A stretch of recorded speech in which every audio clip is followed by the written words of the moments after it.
विद्यार्थियों को मेरा नमस्कार एवं पढ़ रहे थे पाठ संख्या 4 कार्बन व उसकी यौगिक। पिछले वीडियो में हमने हाइड्रोकार्बन के नामकरण के बारे में जाना। हाइड्रोकार्बन जो होते हैं इनकी 3 श्रृंखलाएं होती है, एल्केन, एल्कीन और एल्काइन। तो ये जो तीनों श्रृंखलाएं हैं इनके जो यौगिक है विभिन्न प्रकार से परस्पर जुड़े होते हैं और ये क्या है, श्रृंखलाएं, शाखाएं और वलयों का निर्माण करते हैं। तो यहाँ पर देखिए श्रृंखला, शाखा और वलय क्या होते हैं इनके बारे में हम जानेंगे। तो सबसे पहले हम बात करते हैं श्रृंखलाओं की।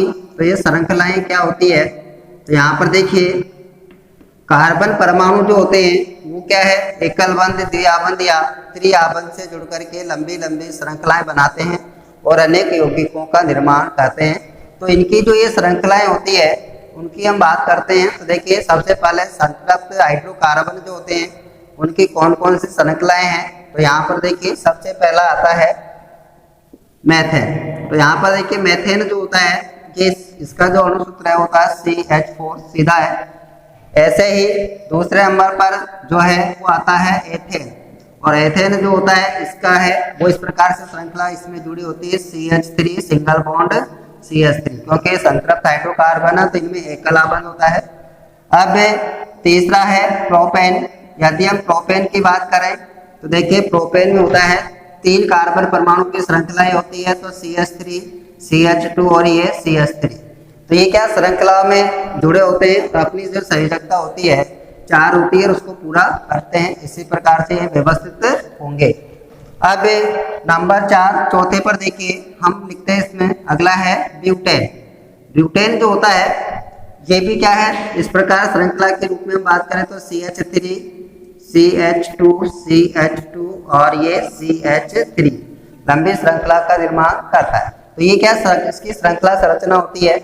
ऐसे ही नेक्स्ट आपका आता है 5वें नंबर पर 5वीं श्रृंखला पेंटेन की। तो पेंटेन में क्या है, 5 कार्बन परमाणुओं की श्रृंखला होती है। तो आप बता सकते हैं CH3, CH2, CH2 और ये CH3, CH2 आएगा, फिर उसके बाद में CH3। ऐसे ही अगली श्रृंखला हो सकती है हेक्सेन। हेक्सेन में 6 कार्बन परमाणु होते हैं।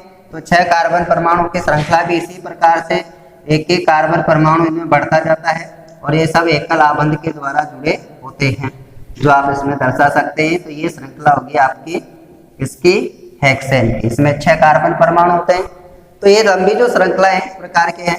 ऐसे ही देखिए एल्कीन और एल्काइन में भी क्या होती है, श्रृंखलाओं का निर्माण होता है। तो ये तो थी श्रृंखलाएं। अब हम बात करते हैं शाखाओं की। देखिए शाखाओं में क्या होता है कि सीधी श्रृंखलाओं के साथ साथ क्या होता है कि साइड से भी जो है वो शाखा जुड़ी होती है और इसके अंदर क्रियात्मक समूह होते हैं वो जुड़े होते हैं। तो क्रियात्मक समूह जुड़ जाते हैं तो शाखाएं जो है तो विभिन्न प्रकार के क्रियात्मक समूह होते हैं, जैसे कि मैथिल है, एथिल है, इस प्रकार से इसमें जुड़े होते हैं। तो शाखाओं में देखिए यदि हम बात करें शाखाओं की तो शाखाएं वाले जो यौगिक होते हैं वो कैसे होंगे, तो शाखीय श्रृंखला में होंगी। तो एल्केन और एल्कीन और एल्काइन तीनों में ही शाखित सदस्य होते हैं। यहाँ पर हम केवल बात करने वाले हैं एल्केन यानी संतृप्त हाइड्रोकार्बन की। तो सबसे पहले देखिए, तो सबसे पहला जो यौगिक है शाखीय श्रृंखला वाला वो आपका आता है इसमें। शाखीय श्रृंखला की बात कर रहे थे तो यहाँ पर देखिए CH3, CH और ये इस प्रकार की श्रृंखला होती है। तो यहाँ पर आप देखेंगे ऐसी जो संरचना होती है ये क्या कहलाती है, शाखित श्रृंखला होती है। शाखित श्रृंखला एल्केन में जब नामकरण करते हैं तो देखिए क्रियात्मक जो समूह होते हैं उनको क्या होता है, कम अंक दिया जाता है। बाकी एकल बंध तो क्रियात्मक समूह है। तो आप इसमें यहाँ से देखिए दूसरे नंबर पर, इधर भी दूसरे नंबर से, तो आप अधिकतर क्या है फिर बाईं ओर से हम क्या करते हैं इनको अंक देते हैं। तो 1, 2, 3 इस प्रकार से अंक दिए जाएंगे। अंक देने के बाद में देखिए ये जो समूह होता है इस समूह को हम बोलते हैं मैथिल। क्या बोलते हैं इसको, मैथिल। तो जब नाम लिखते हैं तो जो क्रियात्मक समूह होता है उसको क्या है सबसे पहले लिखते हैं। तो ये है मैथिल है। तो मैथिल कितने नंबर पर है, 2, तो इसका नाम होगा 2। फिर मैथिल तो आप लिखेंगे 2 मैथिल और ये 3 कार्बन की सीधी श्रृंखला है तो इसका नाम हो जाएगा 2 मैथिल प्रोपेन।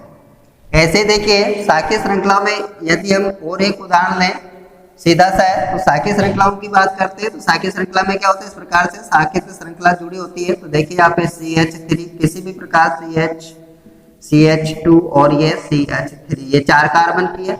और इस प्रकार मान लीजिए यहाँ पे एथिल की जगह और भी जुड़ा हो सकता है, लेकिन हम एक ही बात करते हैं। तो यहाँ पर देखिए जो ये है ये मैथिल समूह है।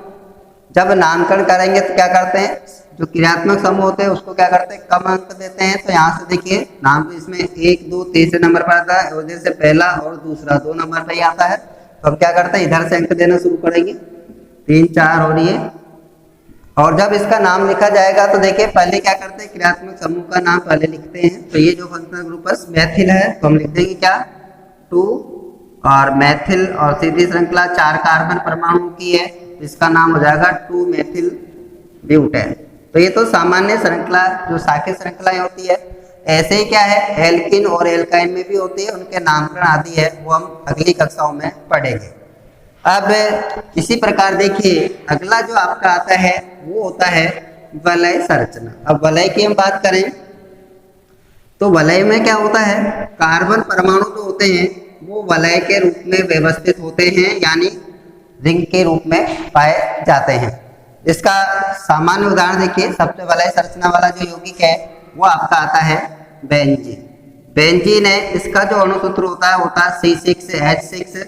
तो ये क्या है, इसकी जो आकृति होती है षटकोणीय होती है। इस प्रकार से इसमें कि जो है परस्पर जुड़े थे CH यदि हम इसकी संरचना बनाते हैं तो इस प्रकार की संरचना आपको इसमें दिखाई देगी CH, और ये आपका हो जाता है बेंजीन। इसमें क्या होता है देखिए, सहजकता पूरी करने के लिए क्या होते हैं, एकांतर रूप से द्विआबंध इसमें जुड़े होते हैं। तो आप जोड़ सकते हैं, यहाँ पे होगा एक, यहाँ पे फिर एक आबंध छोड़ के यहाँ पे। तो इस प्रकार से एकांत रूप में क्या होता है, द्विआबंध इसमें होते हैं। तो ये संरचना होती है किसकी, बेंजीन। इसके अलावा यदि हम और बात करें देखिए वलय संरचना वाले यौगिकों की, तो अगला हम लिख सकते हैं जैसे कि साइक्लोप्रोपेन। देखिए साइक्लोप्रोपेन से शुरू है, साइक्लोप्रोपेन। अब साइक्लोप्रोपेन में कितने कार्बन होते हैं, 3 कार्बन होते हैं। तो इसका जो अणुसूत्र होता है C3H6। और यदि ये क्या होगा, त्रिभुजाकार रूप में व्यवस्थित होते हैं तो आप बता सकते हैं CH2, ये CH2, इधर CH2, और ये इस प्रकार से परस्पर जुड़े होते हैं। तो ऐसी संरचना होती है, ये कहलाता है साइक्लोप्रोपेन। अब उसके बाद देखिए अगला है इसी का उदाहरण यदि हम बात करें तो वह है साइक्लोब्यूटेन। वलय संरचना वाले यौगिक पढ़ रहे थे, साइक्लोब्यूटेन है। इसमें क्या होता है, 4 कार्बन परमाणु होते हैं, और इसका जो अणुसूत्र होता है C4H8। और इसमें जो आकृति होगी वो क्या होती है, वर्गाकार होती है। तो इस प्रकार से देखिए CH2 सिंगल बॉन्ड, इस प्रकार से आप इसको दर्शा सकते हैं। और यहाँ पे CH2 और ये आपका सिंगल बॉन्ड होगा। तो ये वर्गाकार रूप से जुड़े होते हैं, यानी इसकी भी संरचना वलय के रूप में होती है, और इसे हम कहते हैं क्या, साइक्लोब्यूटेन। अब हम बात करने वाले हैं इसके बाद देखिए अगला जो वलय संरचना वाला यौगिक है उसी के हम उदाहरण ले लेते हैं। तो हम बात करते हैं साइक्लोपेंटेन की। इनकी संरचनाएं आपसे पूछी जा सकती है कि साइक्लोपेंटेन की संरचना बताइए, साइक्लोहेक्सेन की संरचना बताइए, ब्यूटेन की बताइए। तो हम पढ़ते हैं इसमें साइक्लोपेंटेन है। तो इसमें क्या 5 कार्बन परमाणु होते हैं, C5H10 इसका जो होता है अणुसूत्र होता है। और इसकी जो संरचना होगी देखिए 5 कार्बन है तो पंचभुजाकार होती है। तो इसमें इस प्रकार से ये व्यवस्थित रहते हैं, CH2 single bond, CH2 single bond, CH2 और ये आपके CH2। तो इस प्रकार से 5 कार्बन परमाणु जो होते हैं ये क्या होता है, पंचभुजाकार रूप से व्यवस्थित होते हैं, और ये आपका कहलाता है साइक्लोपेंटेन। इसी प्रकार देखिए एक और यौगिक है हमारे जो कभी पूछ देते हैं, वो आपको दिया भी है, वो है साइक्लोहेक्सेन।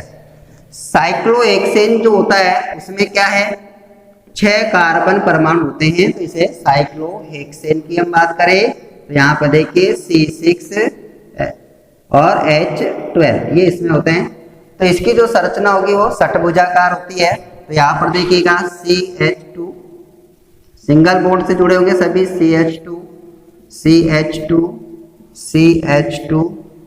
इस प्रकार से आप इसको सीधे जोड़ सकते हैं।